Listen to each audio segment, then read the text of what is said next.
Hi everyone. Today I'm really excited to have Franzi Klein and TIJANA TAMBURIC on the podcast.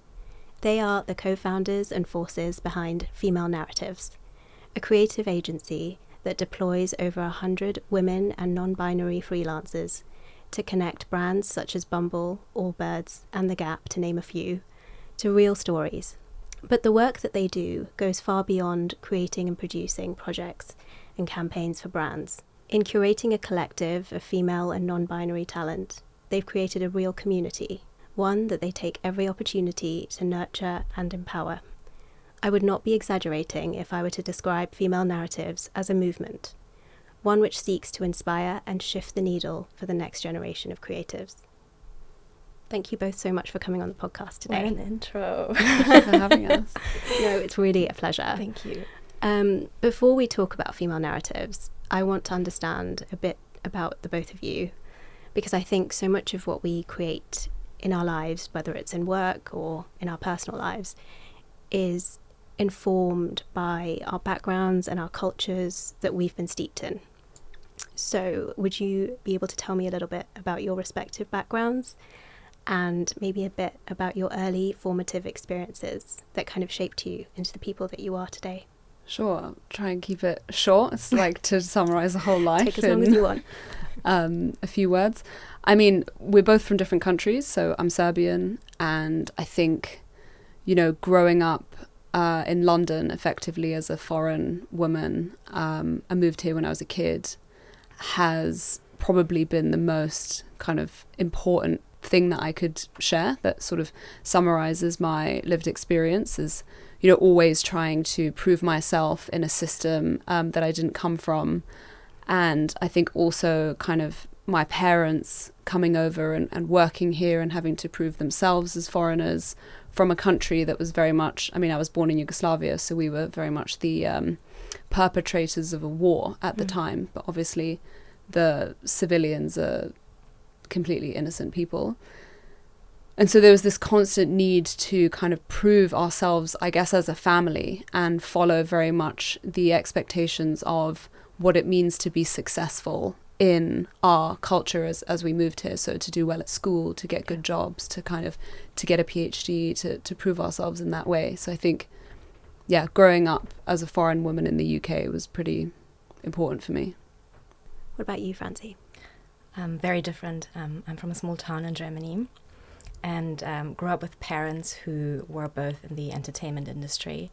My dad was a festival producer before he retired and worked in events and sorts of like cultural things and art and everything that was going on around my hometown he was involved in. And my mom has an agency that reps small performers and also organizes events. And so I sort of grew up in this like agency context already and have now come back to that full circle myself. But I think what really shaped me within what I'm doing now is when I left my hometown in my early 20s and effectively moved to London and sort of got dropped into a completely different world and exposed to a lot of different places and a lot of different people and cultures through many years of modeling. And how was that? So I know you both, I think, spent some time in the modeling industry, which isn't really known for fostering positive self-image and camaraderie among women, which is actually the antithesis of what Female Narratives stands for. What was your experience like and what did you take away from that time? Modeling's such a strange beast of an experience. I think there's also, for me, there was a big difference between what it was like pre and post social media. Because I think I started when I was 15, so there wasn't Instagram. You would just kind of go to a casting, see a bunch of other people, and then if you didn't get it, you would kind of never think about it ever again. You wouldn't see that campaign probably, you wouldn't know who they picked. And then post kind of 2013, let's say, when all of us were on Instagram and starting to look, you would suddenly notice much quicker who had been chosen, who was in the campaign.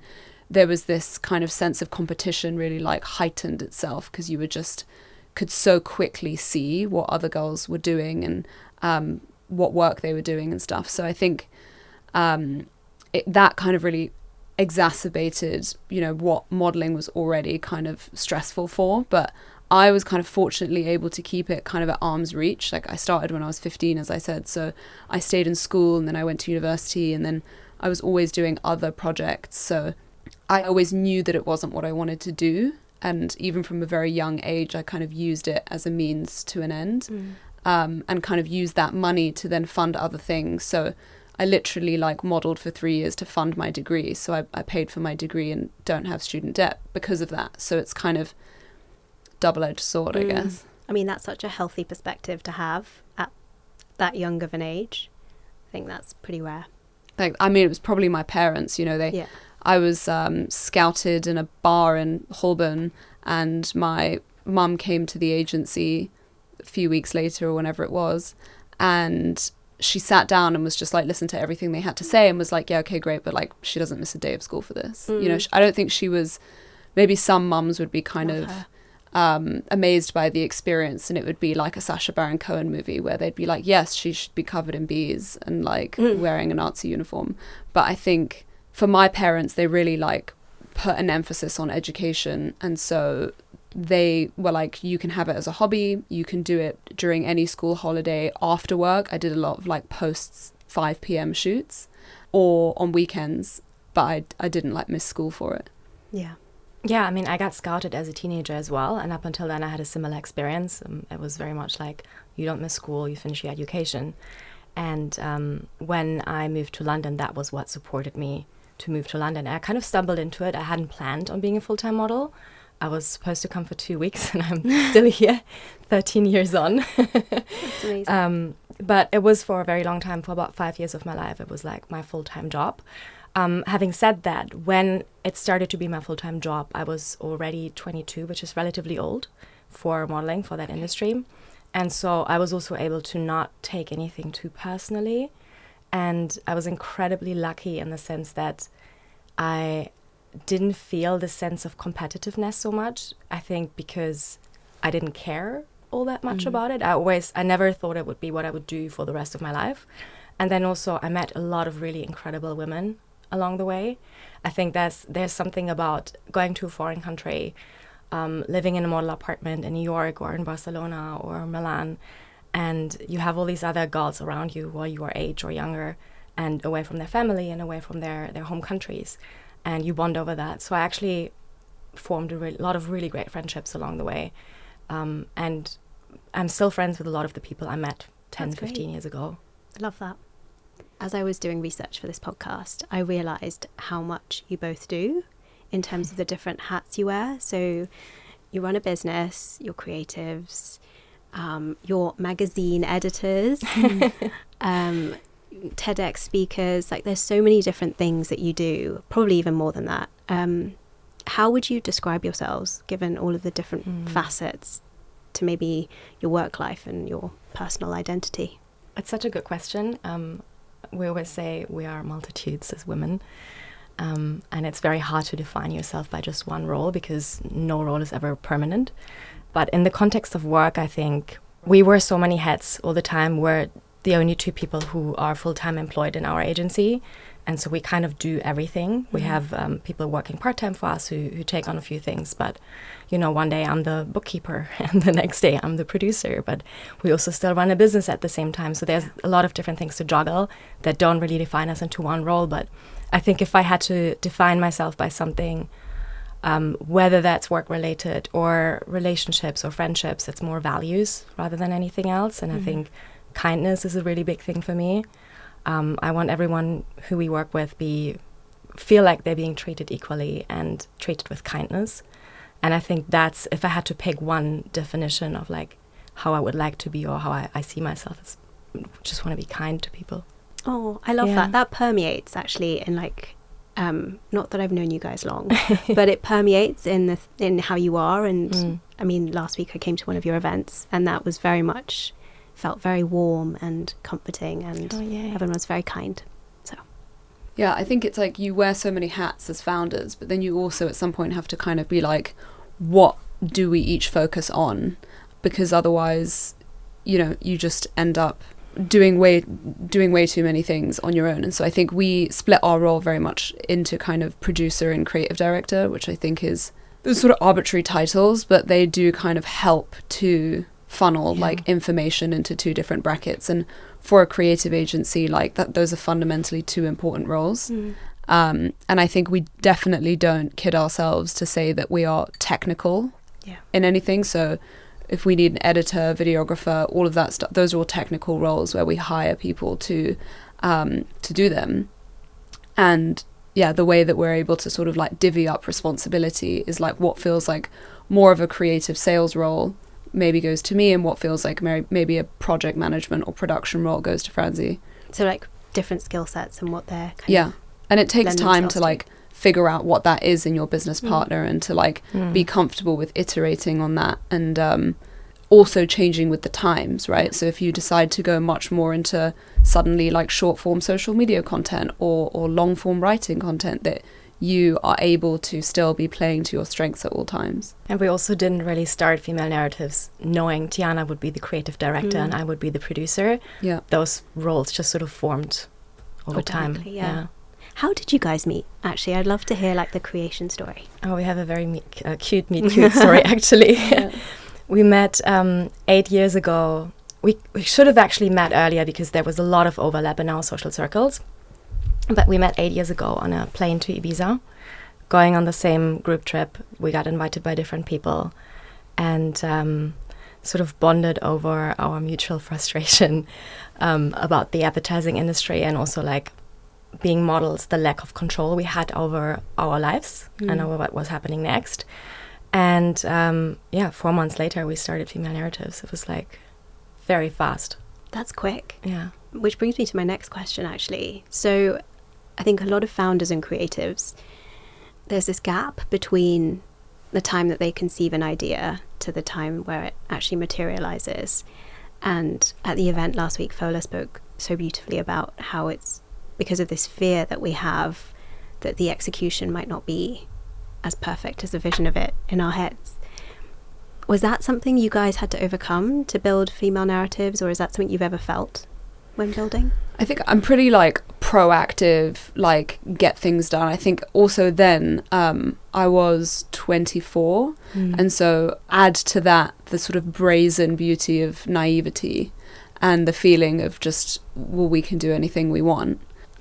My kind of motto is very much like fuck it, ship it, like try it, get it done, like believe in yourself, like put it out there, and then just, you know, see what happens, see what the market does. Now, a bit older, I might kind of add some addendums to that. I think what's interesting is there's quite a lot of rhetoric around, you know, just make the first step, do the first thing, you know, have that first experience. But I would also kind of add to that you should also think about the second step. You know, I think there's a lot of people are like, oh, I want to make a podcast. And then it's like, well, actually, to do it well, you need to have like your whole season 1 ready and like a marketing plan. And it's like all of this stuff's quite serious now. And so I think it's one thing to just like have an idea out there, and another one to actually think about like, okay, what happens next? And I think there's also a lot of thoughts on like, well, what if I fail? But then it's like, what if you don't? Like, what if you succeed? And I think that was very much a mentality that we had. I think we had the benefit of also being models. So we had this backup. Not a backup, really. It was more like we didn't need the financial incentive of Female Narratives. Like, immediately, we weren't like leaving a full-time job and going into this new thing expecting a salary of X. It was very much like, we have jobs that make us a certain amount of money, but we would love to have a career that we can actually control and be more proactive in. And in order to do that, we have to basically like start this business, and that business is going to start at zero. And over the years, like our modeling and Female Narratives income went from like 100% modeling income, 0% company income to like slowly evening out. And now it's like 100% Female Narratives is our income. And like if once a year we still get a modeling job, like that's cool and fun, but it's no longer my income source that I rely upon it to be. So when you came back from this trip, it's like, what was the first thing you both did to kind of get the ball rolling?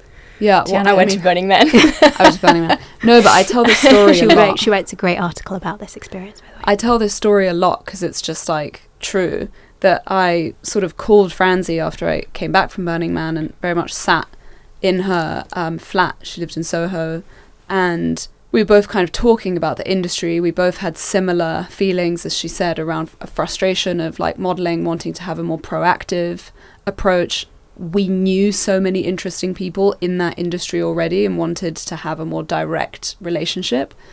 I'd always wanted to start a creative agency specifically. And so we just literally sat back to back and wrote a list of names of creatives that we knew or had friends of friends, or 1, 2, 3 degrees of separation, followed on Instagram, whatever, that we thought were amazing people. And we wrote this list, and then we turned around and shared it to each other. And without it being a prerequisite or part of the conversation, they were all women. And so we were like, okay, this is like interesting. We're 2 girls sat in a flat in Soho. All of the people that we're super excited about potentially working with are all women. We don't have marketing degrees. We can't compete with the massive agencies that are within 3 blocks of us, that are huge incumbent agencies that have Coca-Cola as clients and, have been doing this for 50 years. We just have to kind of call a spade and say like, okay, we're women, young women.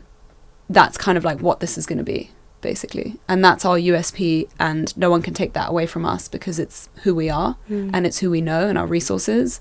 And that's kind of how that started. So it was more born out of like having an affinity to, women creatives and yourselves as women, rather than seeing that there wasn't enough female storytelling out there? Or was it both of those things? I think there was also an element of both of us had been on so many production sets, on so many shoots and so many video productions, and crew on these sets, and the people who made decisions were mostly men. Yeah. And so there was also an element to that. And a lot of the women we knew were sort of like in a similar position to us, where they were models but had other skills or wanted to do something else. And modeling agencies are very, very one-dimensional in that sense. You're not allowed to be more than a model, at least back then. I think now the industry has changed quite a bit. But back then, before social media, it was very much like you are 100% committed to this as a model. If you're planning on starting a business or doing something else, then that's what you do. But like, please leave. And so for us, it was like we wanted to build something that's a bit more expansive than that. Yeah. Yeah, there used to literally be like, you'd have, your modeling job for modeling, then you'd have to have like a blog to share your like thoughts on fashion, then you'd have to have an Instagram. There were so many different portals, and there was nowhere that allowed you to be all your multitudes, like to say like, I'm a slashy, I'm this /this, and that was very much a thing that was in the zeitgeist at the time. And so a big part of the collective was this idea that you could, in your profile, express all of these different things that you were. And I think that came from the 2 of us wanting to have our own profiles on there that said, I'm a model, but I'm also a writer, but I'm also a producer, I'm also whatever it might be. And we have some really interesting combinations of people, from poets to people who like read tea leaves to DJ to like, all kinds of different things. And so I think that was like important as well, to be able to like present in a new way. Yeah. We also didn't really have a choice. We kind of had to build it ourselves because I remember at the time I wanted to do an internship as a producer, at a production company.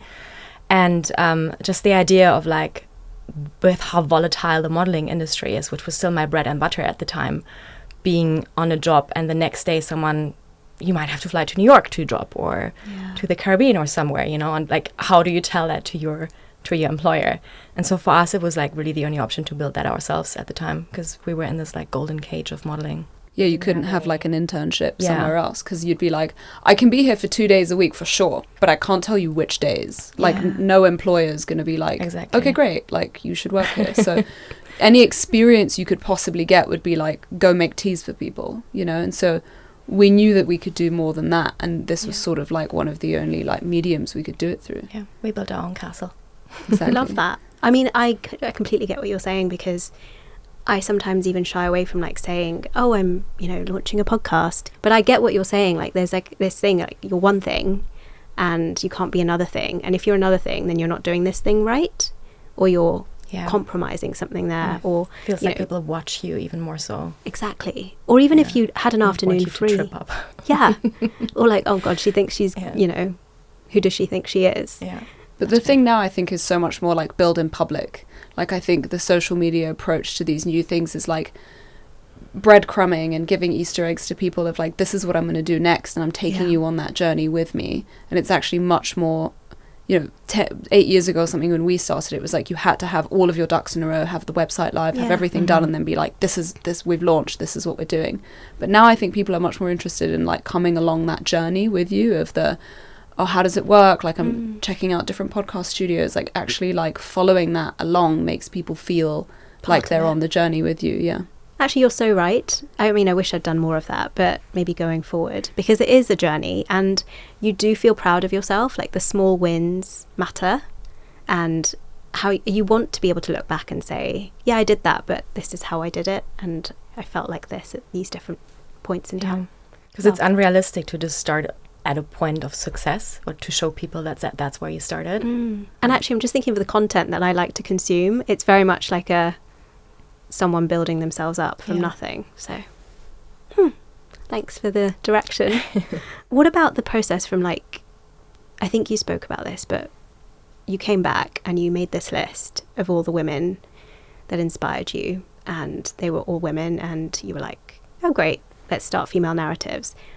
What was the process like between that then and booking your first project? I think it's like the literal process is like admin. You like set up a company's house, you make a website, you decide which website provider you want to use. You kind of have to set up these certain things. But I think with a business, you also need the strategy for launch and what's your USP, how are you getting through to these people, these clients, or these freelancers. And I think you really have to be in that world. I think starting a business in something that you don't actually know anything about, but you feel like, oh, that's a good gap in the market or something, is really hard. Like cold emailing people and trying to get people involved in something is really hard.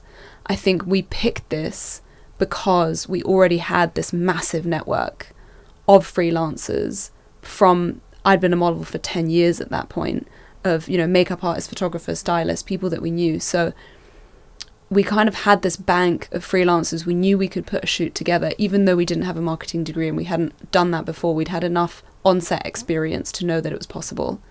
And then from the client side, it was like we either had friends who were starting brands, so very small brands that were looking to do their first marketing campaigns, or we were able to sort of like pitch it to brands that felt like they were interested in our value proposition. So it's also like just trying to have a plan for, as much as you love the idea, like, is this actually your space? Like, do you have the resources to make this happen? I think another really important piece of the puzzle was that we had a lot of mentors along the way. There were lots of people who we had just met over the years who were super happy to help us. I remember there was one person in particular who had founded like a massive agency years ago in the UK.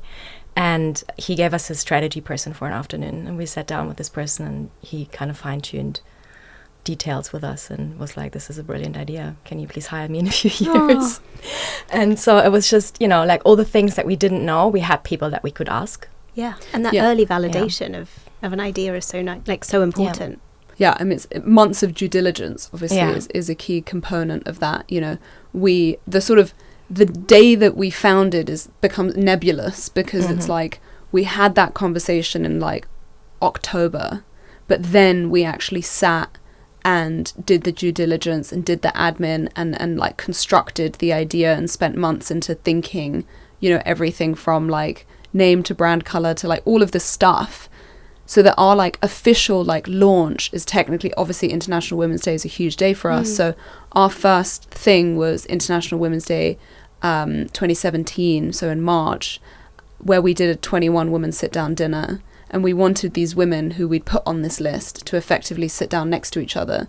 And it was when we put them down by each other that like female narratives really made sense, because it wasn't about us. It was never about the two of us and what we were doing. It was about the combination and the collaboration of these women coming together and the sort of magic that could be co-created when that happens.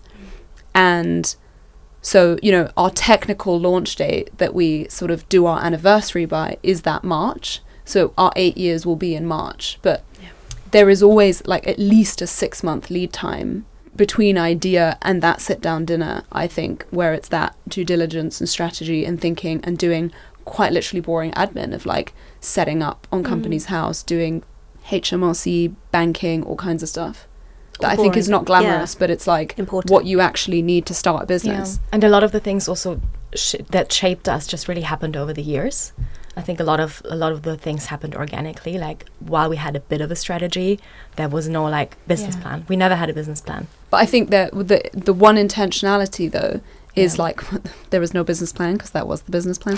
No, it's like we wanted deliberately flexible foundations. So like Female Narratives is built on freelancers and has no physical office, and that was very much the plan from day one because we knew tides were shifting, things were changing. We needed these like flexible conditions in order to be able to cater to any kind of client, because I have friends who have these big agencies and, you know, TikTok comes along and they're suddenly like, well, you know, we can't really mold to this. And I think so many other agencies present their work as, you know, we make this kind of content, your problem, your brief can be solved by this content that we create, you know? Whereas for us, it's like we really listen to the brief and the core problem, and then we try to create something that could have many different mediums. It could be a sit-down dinner, it could be a podcast, it could be a video campaign, it could be a huge photo marketing campaign shot in 6 different cities. Like, I think we don't try to force you into a medium that we, you know, sell as our service. We try, it's a much more like holistic, longer approach.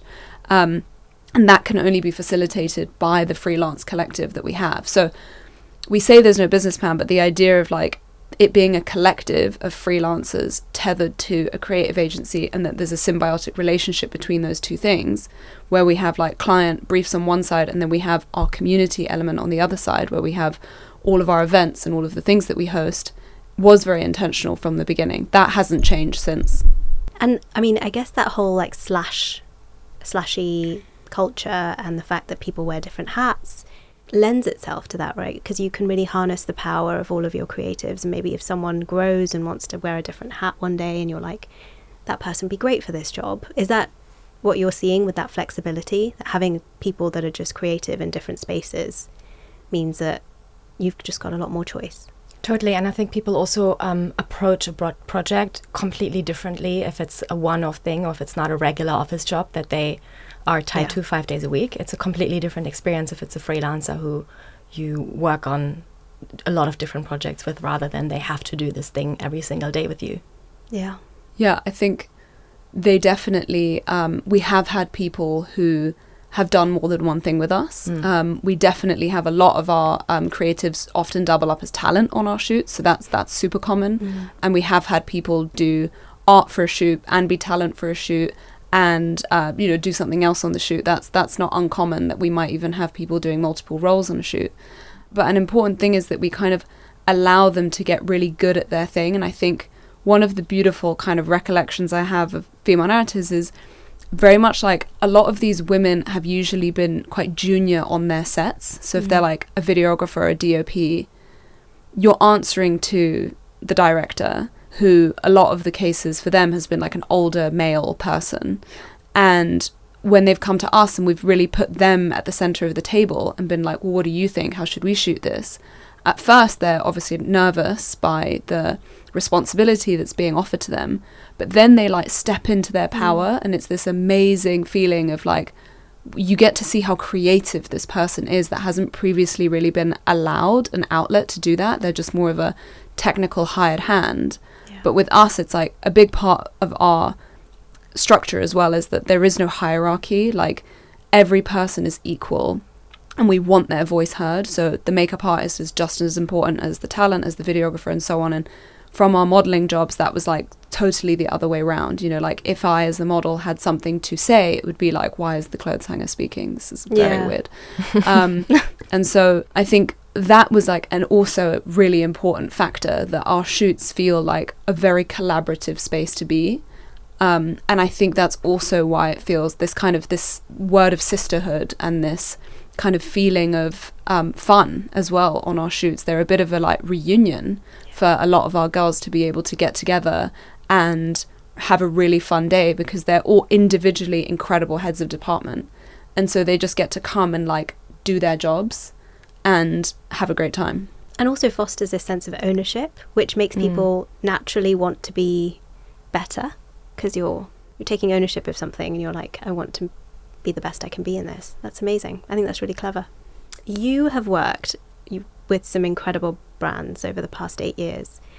What would you say are some of your highlights or moments that stand out for you? One of our current clients is actually one of my personal highlights.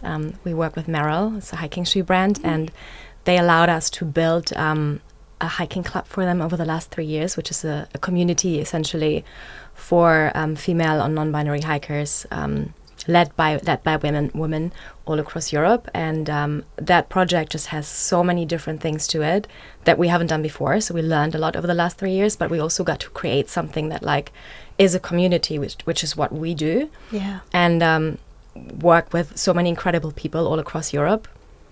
That's definitely been one of my personal highlights, because we also that brand made us go a lot out into nature as well and build those communities from the grassroots ourselves. How do you do that? Like, how do you just go out there and build a community based around hiking? A lot of research went into that project, and a lot of like outreach to people and finding and identifying certain people in that world, and then working with them on it. I think we have currently on this project 10 people working with us, contractors all year round, who are based in Finland and Sweden and France and Germany and Spain and the UK. And so that's a super exciting project for us. Sounds awesome. It's extra cool when, with a certain creative projects, it's like a one-off project. So you're doing someone's autumn-winter campaign. They'll get some numbers and data back from how that campaign did, but that's typically it.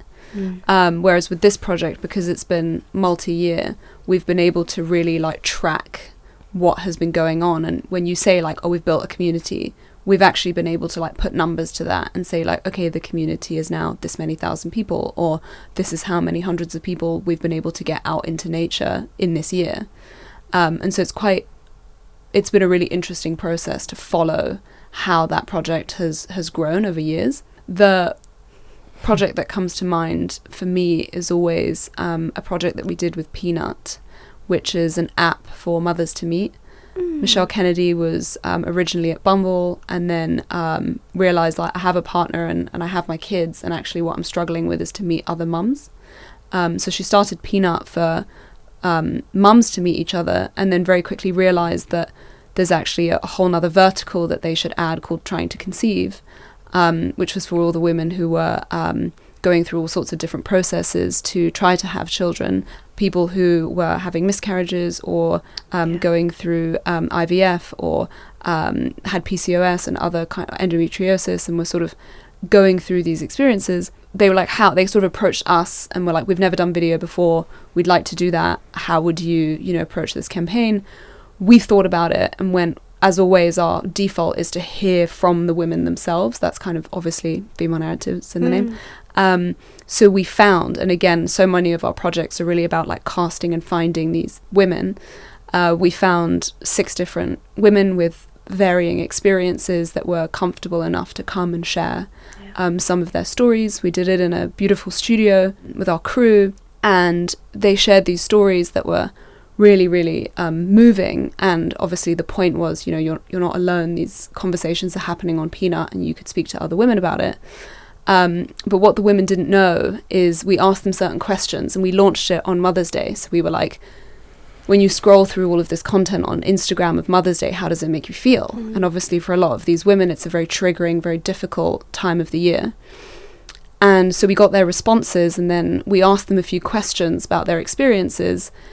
And then we said, what if we told you that all of the women in this studio, from the DOP to the camera operator to the person with the microphone to the person that did your hair, are all women who are also trying to conceive and struggling.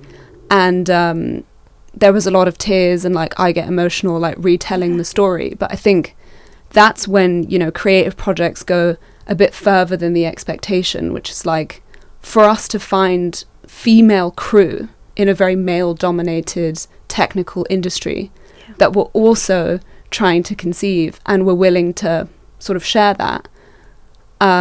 that was like a gargantuan task in and of itself, because how do you like email someone and go like, hey, you're a DOP, but are you also by any chance? So I think being able chills to about that. being able to then create and share that project, which was made big waves. It got a lot of media pickup. It was shared by a lot of media platforms.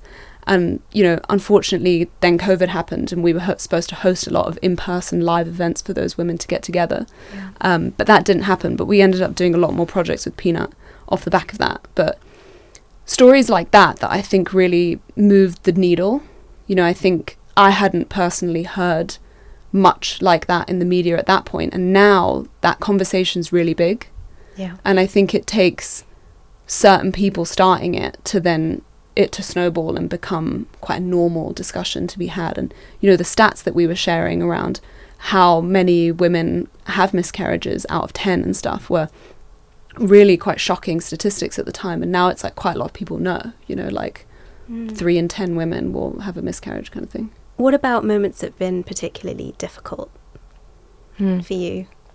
I think for both of us, because we didn't have any formal marketing experience, there have been a lot of difficult moments of just like learning things. Like we're still with every project we do, add new things into scope of work, so into freelancer contracts, because there's always something new we learn. Hectic timelines sometimes is really stressful, but I think one of the biggest things is Tijana and I met, and 4 months later we started the business. So, you know, it's almost like having a baby with somebody you just met, or started like getting married to somebody you met 4 months ago. And so Tijana and I are really close friends, and we have a very shared circle of friends as well. So like we spend socially a lot of time together, but then also starting a business with that person. So we learned a lot from each other over the years. And I think there have been definitely moments where, you know, we triggered each other. We have very different personalities, but I think that's also why we work really well together. We really complement each other in a lot of ways. And we had to almost learn each other's languages a little bit.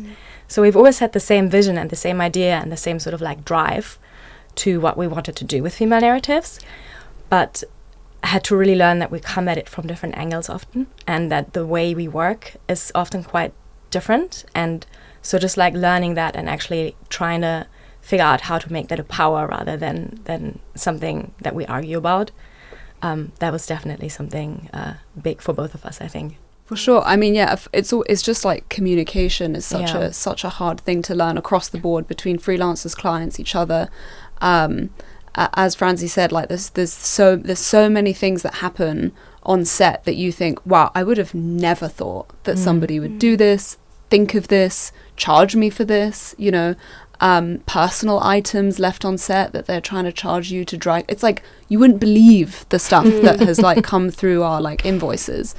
And so it's like every single time you have a new project, you're like adding more and more to these like contracts between freelancers and between clients, where you're just trying and safeguard and think of everything, you know, and you only learn that through trial and error and starting really. And yeah, you know, managing client expectations is hard, but I think so much of that comes down to communication, comes down to really good, clear scopes of work and clear deadlines and timelines and things. And yeah, those are the kind of like most important things, because the client and agency relationship is a relationship between the two of you. It's not just about the service provider, you know, bending over backwards. Like a great client can make for a really wonderful experience and a really great final product. Yeah. I heard you say that you didn't have much formal training or marketing experience when you launched. And I think that's what makes what you've achieved even more remarkable, especially in an industry that I think is very male dominated and very much about the bottom line, perhaps over creativity. I'm curious, you know, at least before you had a portfolio of work that spoke for itself, how did you pitch to clients and kind of convince them to deviate from what they would usually do? I mean, there's so many things to cover in that question. I think one key factor is not everyone will be your client, and that's okay.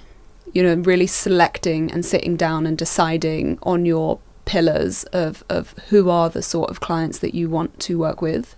because it's the sort of classic, if you you know, stand for something or you'll fall for anything. And so that was like a big sort of thing to get over in that kind of all cost of, you know, profit at all cost capitalism, is just like say yes to any client and just grow, but actually not all clients are the right people for you. So first that like discernment element, then I think just that, again, that kind of ballsy naivety of just going out and doing things. And I think first we kind of obviously contacted all of our like friends and people who were starting brands. Then as models, it was also like an avenue where we'd be on set and suddenly we could actually like talk to the client on set and be like, you know, I also have this agency, and we were taking on things like, at first, you know, we're running people's Instagram accounts and doing all kinds of different things. So we had these avenues to be able to communicate with potential clients. And then, you know, things would just come like left field. So my dad, so I mentioned my parents are Serbian and very much like grew up on a council estate, like pretty working class. I was not by any means a Nepo baby. Like I wasn't going to get any contacts from my parents at all. And then my dad was like, oh, I go to like play community basketball league, you know, he's like in his 60s playing community basketball. He's like, there's this guy that owns like Prada or something that like plays basketball with me. And I'm like, there's no way that the like owner of Prada plays basketball with you. Like, who is this guy? And so he sent me the name, and it wasn't the owner of Prada, but it was like the CEO of Churches, which was owned by Prada. I mean, yay, your dad. So I was like, okay, like put me in touch. And so again, with female narratives, like so many of people like kind of get an email from us and they're like, we don't really understand what you do. Like, what is this kind of freelance model with this collective, with these people? Like, we don't really get it. And sometimes it takes like physically going to somebody's office and like showing case studies and like really describing what we do a bit better. So I said, look, let me come in and sort of give you an idea. So I went in, it was literally like me sat opposite a table with like 5 guys basically. And I was explaining to them all of this stuff and the few projects that we'd worked on thus far.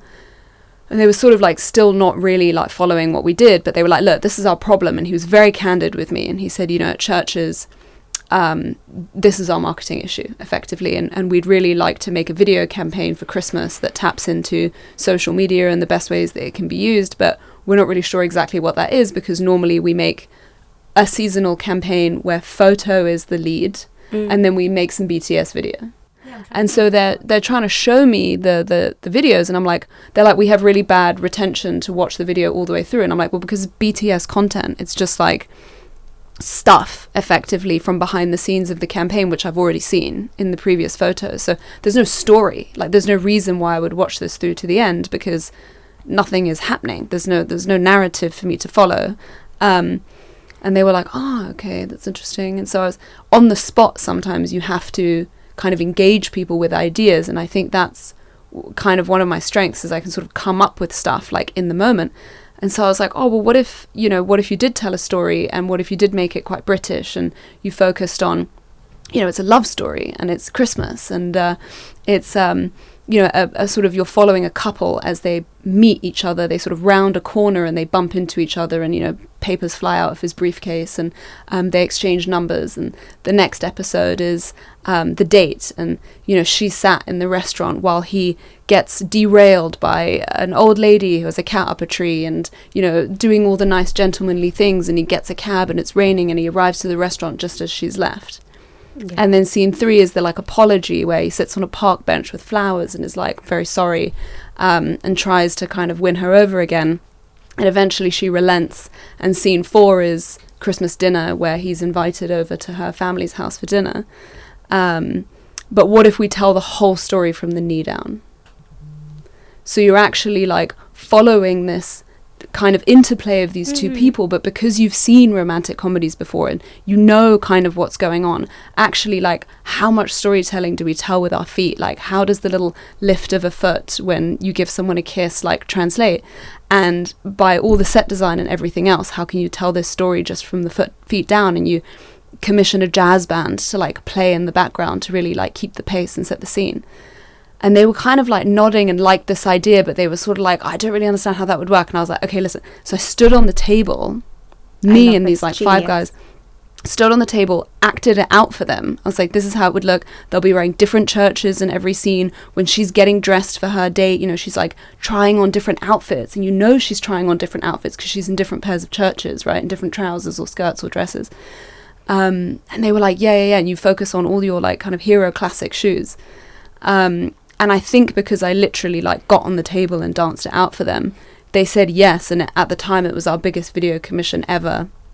And we took off, you know, bit off way more than we could chew, and ended up creating like a short film in de Beauvoir effectively, where we shot the whole thing from the knee down. And I still think it's such a beautiful little like romantic story that anybody can watch, because there's no language, there's no audio, there's no text. So it's just a lovely piece of cinema that obviously then ended up being their most watched piece of video ever. And it was in Italian Vogue and like other things. I am absolutely going to YouTube this. Yes. It sounds... I mean, I don't know if it's very on cute. YouTube, but well, I'll find it's definitely somewhere. It's somewhere online for sure. Genius. And the fact that you did that on the spot. It was called Soulmates, like SOLE. So cute. Really cute. And did you think you thought about all of this in the meeting? Well, I don't think I named it in the meeting, No, but like, very much in that first meeting, I was like just spitballing, and I was like, you know, people know romantic comedies, we can totally do this, but it's so obvious and played out that what if people just tried to track it from the knee down? We had some bigger ideas that ended up not being possible. So like the cat in the tree thing, we were super committed to the idea, but then, you know, everyone says like don't work with kids and animals. And at the time we were like, no, this cat's going to do exactly what we wanted to do. And then obviously the cat was like not interested. And so we just had to like pivot and change. And we had her with like shopping bags, and he like helped her cross the road kind of thing. But because you could see the bottom of the shopping bags, you know. But yeah, it's just a case of like going with the flow. But yeah, a lot of that materialized very much in that first meeting. A lot of the things also materialize over years. It's like a result of planting seeds at some point, you know. We go to a lot of events, we meet a lot of people, we always put ourselves out there, we talk about female narratives 24/7. And a lot of the clients we now work with have been at other brands before that we worked on projects with, and they've come back to us because they liked working with us, or it's someone we met somewhere and we said something interesting to them 5 years ago, and they now come back to us with a brief. So a lot of that is also planting seeds and constantly putting yourselves out there. Yeah, I think it's in the like Kremlin school of negotiation that they talk about being the host. And I think for a lot of people, that's a really key thing to do, is not to just sit back and wait for people to contact you or to do loads of cold outreach, but to host things. Yeah. And so you came to our event, but we've been doing that since the very beginning. These kind of panel talks, these get-togethers have been our way of inviting potential clients into the room and hosting that room. So we run that atmosphere, and they arrive having no idea what female narratives is, super confused by the concept, and they leave going, I don't know what these girls do, but it's a vibe.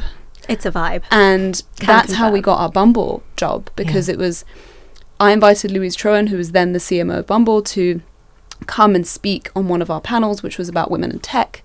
She enjoyed it so much that at the end she was like, I'm not sure what you do, but we have this brief about, you know, finding real couples that really met on Bumble in the UK, and, you know, having them do pieces to camera. And I was like, yeah, we can absolutely do that. And so then we ended up doing 10 of those. Like, we ended up finding couples in Germany and Spain and Ireland and all over the place, and Indian couples. It was like amazing. And then they sent us another brief and then another brief. And I think proving ourselves on that early job also then meant that we could be put forward for the next job. And then it was like the biggest out-of-home campaign we ever did was for Bumble Biz. And that came from that line of projects that we'd been able to do with them, that started with like being the host of our own space and inviting people into that space. And people that I think you resonate with, and that you think you foresee a part of this kind of culture that you're building. It goes back to that sort of values proposition. Like, do we understand each other? Are we on the same wavelength? If yes, then this all becomes a lot easier. A lot of the bigger projects we got actually started with small projects, Echo Shoes as well. We did a really small editorial project that we pitched to them during the pandemic, and it was really hard to produce because it was, I think, after the first lockdown, and that then spiraled into their next campaign and their next campaign. So a lot of the things we worked on were like we had to hustle our way in and start with really, really small projects and just prove ourselves. And do you find like once you feel like I'm doing the thing I was meant to do, things kind of fall into place? Not to say that you're not hustling and working really hard, but like doors open and you kind of see momentum in what you're doing. Yeah, I think it's just called being in flow, right? Yeah. These things start to happen. There's a great kind of concept that there's a great concept that my friend Boyd Varty talks about, which is the path of not here, where you go down this road and if things are not falling in front of you, that doesn't work. I emailed this person, they haven't replied. Like if it's a no at every single door, it's probably the path of not here. Like this isn't it for you. But when you find that path, it's like everything just opens up for you. Like when we started Female Narratives, it was like, oh, here's a mentor, here's the person that's going to give you your first job. You know, it was like the zeitgeist was crazy. I mean, we started as then Trump was elected, then Me Too happened, then the Women's March happened. It was just like we rode this wave, and this before all of that we decided to call it Female Narratives, and like committed to telling more authentic women's stories. And so we just kind of rode this wave of stuff, and there were suddenly hundreds of Instagram accounts about feminism and girl power and being a girl boss and all of this stuff, and we just kind of, you know, very much were like, okay, we're in something, there's something here, you know? Yeah, this momentum towards telling more female stories. And is that what you're seeing across industries? Is that still the case? I think people have always told women's stories. It's just that they haven't been told by the women. So you've gotten a lot of, you know, the sort of shift in marketing has been that women are being able to take a little bit more control of how those narratives are being told. So you're seeing like amazing films like Emerald Fennell's, like, what's it called? Promising Young Woman. Or Daughters, which is an amazing Netflix documentary. And so women being able to direct and tell these stories has been able to create a slightly more nuanced female story, rather than the very one-dimensional, two-dimensional stories of women that we might have seen in cinema or advertising before. You're now getting a more considered, more nuanced, more complex, and more accurate depiction of women. Also social media, you know, everyone can have their own platform now and can tell their own stories. That opens a completely different portal. Yeah. I think that's created a real shift in how people kind of tell their stories, portray themselves, build their own kind of personal brand. Like everyone can have a voice now. Yeah, which is slightly scary, but also I was listening to your TEDx talk about the feminization of power and redefining the kind of masculine path to success. You did such a great job of explaining that, and it was so moving and powerful. I won't attempt to do that myself, but would you be able to summarize that a little for the people listening? Sure. I mean, it's so interesting because I did it 5 years ago. I did it November 2019. So relevant still, but also has also evolved. Like I have more thoughts and ideas on the subject, because very much when I said it, I was in the process of exploring and kind of dipping my toe into what it was, and now I feel like I'm 5 years into that journey, and it's like I almost have like the second speech ready, sort of thing. But let me try and recall, because it was 5 years ago. But fundamentally in the speech, I first like describe femininity and masculinity and sort of detach them from female and male. So I talk about them as character traits disassociated from sex or gender. And I think we all have masculine and feminine character traits. And I believe that I am a woman that was raised masculine by a masculine woman. And there's been a long line of women who've had to be masculine in order to succeed in our patriarchal culture, especially our profit at all cost capitalist culture. And I don't blame my mother for that. I think she was able to achieve incredible things. She became a professor in a foreign country in science, which is amazing. But it instilled in me a certain type of behavior that I've spent a lot of years trying to unlearn and undo, because I think that the idea that is the only way that you can succeed has been a sort of disservice to both us and our planet. I think it's done a lot of damage. And so it's really just about exploring other paths of success. And the feminine one, I kind of call the feminine path of success rather than to success, because it's very much a journey.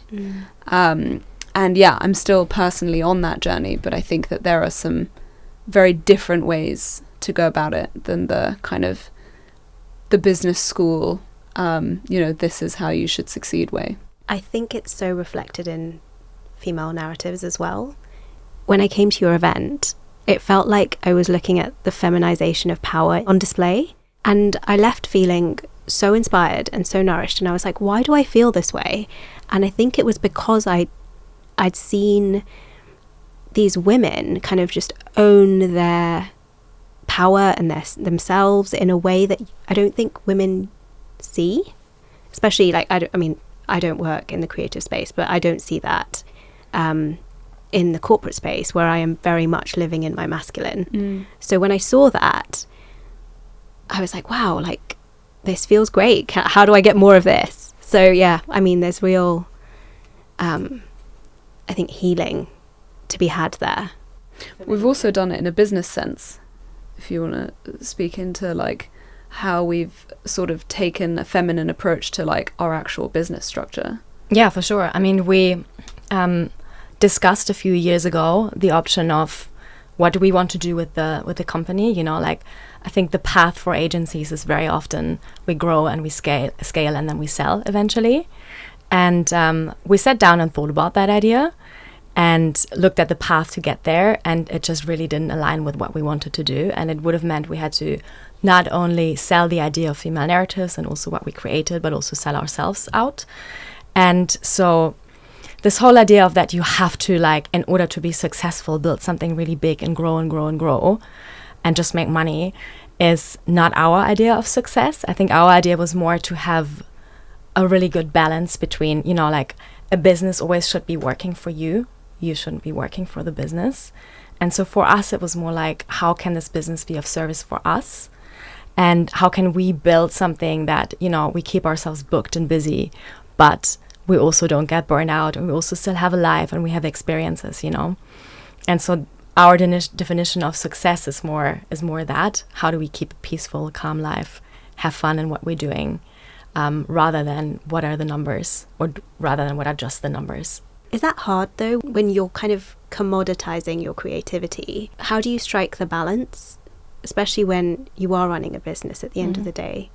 Is that a difficult thing? Like, do you have to consciously like stop yourselves from foraying too deep into the commercial side of things and being like, no, actually I want to tell an authentic story and I want to, have a good balance, etc.? I think with the example of female narratives is, we're not just a creative agency, but we also have this community side of things. And that for us is where we get to play, I think. You know, we host these events that we don't monetize. We made the zine recently that was just purely a creative project. Love. Thank you so much. Beautiful. It's so pretty. It was really fun to make this, and it was something that wasn't tied to any client or anyone overseeing it other than ourselves and the people who worked on it with us. And so I think we really make sure that there's still like room for play and room for just like freedom and fun things like that, while also working with clients at the same time. So keeping the balance between those two things is really important. We pour a lot of energy into both of those sides. Just reflecting on the past 8 years, how do you think building female narratives has changed you? I mean, 8 years is a long time. Everyone changes over the course of 8 years, whether they run a business or not. But I think I've actually recently said to a friend, I think one of my biggest teachers in life has probably been the relationship between Tijana and I as friends and as business partners. We learned so much over the last years from each other. You know how you always say, like, you have to work on relationships? I think that doesn't apply only to romantic relationships, but like to any relationship in your life. And between Tijana and I, obviously, there's no one in my life I talk to as much as I talk to Tijana, just because there's such a like crossover with friendship and work. And we're constantly almost each other's mirror, like because we're so different. And I've just like learned a lot from Tijana, and I think she learned a lot from me as well over the years. Yeah. Our conversations range from like, okay, have we paid that invoice, to like, when should we go to yoga, to like, it's like so much comms in a day. I think, yeah, it's 8 years of like the most kind of transformative time in your life. Like I was 24, I'm now 32. A lot has changed, and for me it's really been that kind of my own personal redefinition of success, from the one that was kind of given to me and the one that I took up the mantle of as a foreign woman in this country trying to prove herself, using the tools that were available to me, which was like do well at school, get a good job, prove yourself on all these external things, like be on Forbes 30 under 30, like do a TEDx, all this stuff. And then I think, and there was very much this pressure to follow the model of scale, sell your business. And so to kind of actively say no to that, I think in our society is so hard, because, you know, the people that end up on the like really famous podcasts are people who have like sold for millions or done all these big things, and there isn't really enough conversation being had around people who are like, but I'm just really happy in the way that I've set this up. And success looks to me like mentoring and being able to like help younger women into the industry, and being able to like facilitate that panel where, you know, it was like emotional, like people were really vulnerable and sharing things. And I think that's not the usual kind of sort of businessy work panel that you might go to. And I think those are the things that to me are like markers of success now. I think that takes a lot of courage, though, to be able to say no. We're always on this quest for more. And even if you're like, oh, but this feels good, but you're almost made to feel like you should want more. Why don't you want world domination? Why don't you want to scale and sell your business? It's almost like counterintuitive to people. Yeah, but also define more, you know, like more of what? More of money, or more of like being able to help other people? This idea of success. Yeah, being able to just be happy with what you're doing, you know. I think the definition of more itself is like... Yeah, there's a great like Kurt Vonnegut quote of like, he went to a house in New York, and it was this like very, very wealthy person's house. And they turned around to Kurt Vonnegut and said, like, you know, they make more money in a day than you've made on Catch-22. And he said, well, I'll have something they'll never have. And the person said, what? And he said, enough. Oh. And I think defining for yourself what enough is, like making a checklist of enough, is super important. And I think in this day and age, it's like a radical act to slow down and to say no, and to say, actually, like, I have enough and I'm happy with that. It's beautiful. I might have completely butchered who said that, so maybe fact check it before, but somebody said it.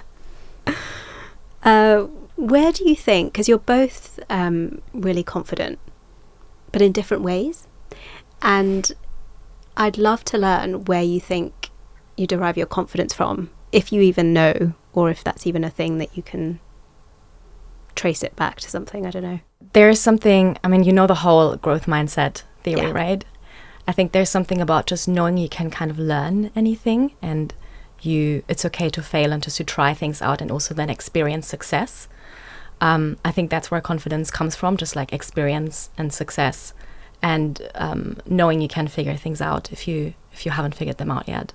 Yeah, like a self-belief. Almost. Yeah, self-belief. And I think that then to add to that, confidence to me is like doing that thing and then doing it again and having these different experiences. Because once you do something, then you're like, oh, I can do that. Yeah.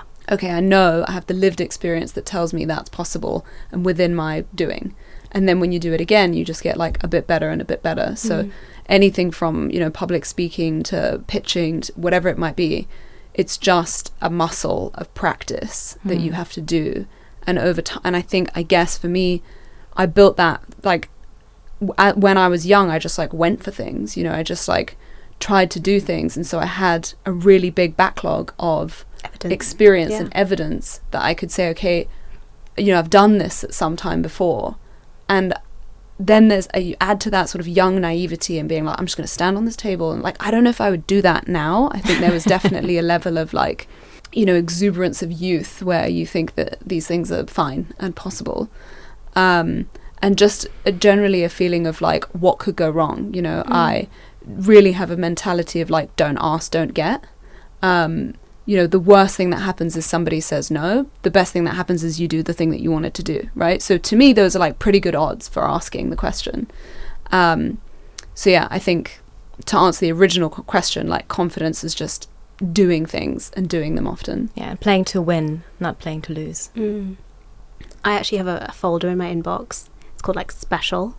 And anytime anyone like says something or like gives me great feedback or something went really well, it goes in my little special folder. So like days when I feel completely shit about myself, I'm like, let me go to that folder and remind myself of all the times I've done it before.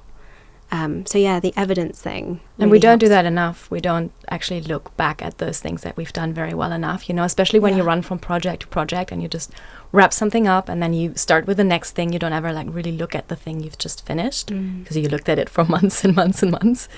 And so I think it's important to have like a little success folder. And be like, folder. I did that. It was me. Yeah. No one else got on the table and like landed a huge campaign for churches. So it's amazing. I think the other thing about doing some of that stuff is like doing it in public, like for all the bad sides of social media and the interweb and like all of the things and the judgment and the negative comments that you can get. I put stuff out there in the hopes that like that one person that needs to read it reads it and it resonates with them.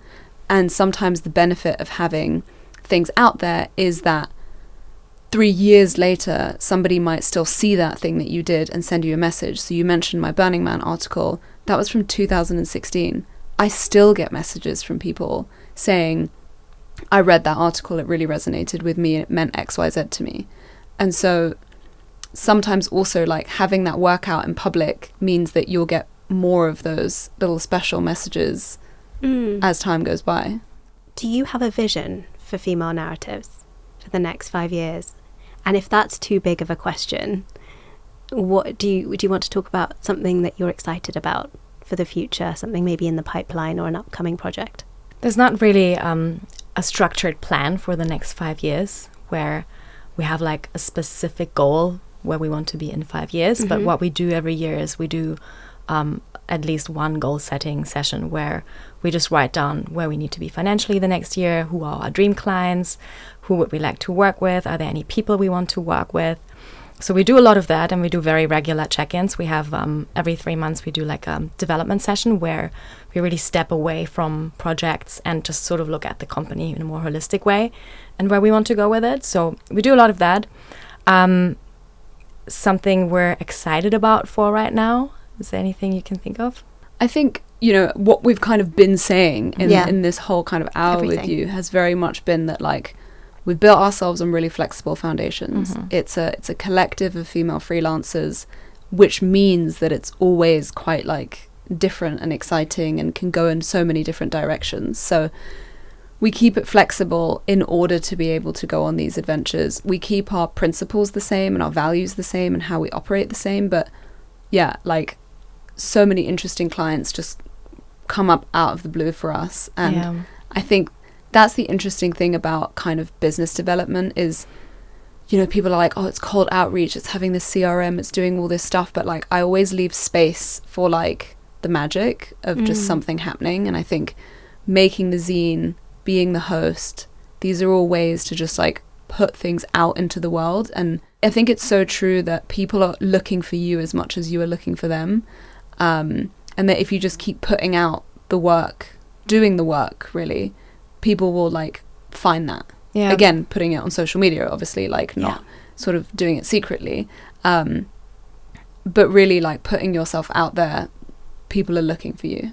I think we're quite good at having, and both of us, a bit of an abundance mindset around work coming in, knowing that we both put ourselves out there in the company all the time. Which I think is rare for models, because I think we were sort of, I spent 10 years being indoctrinated into scarcity mindset and being told, you know, somebody else will get this if you don't get this. And there is only a certain amount of jobs. Like when I was coming up, there wasn't so many jobs, you know, there wasn't e-com, there wasn't all of this stuff. It was literally like this kind of handful of jobs were available.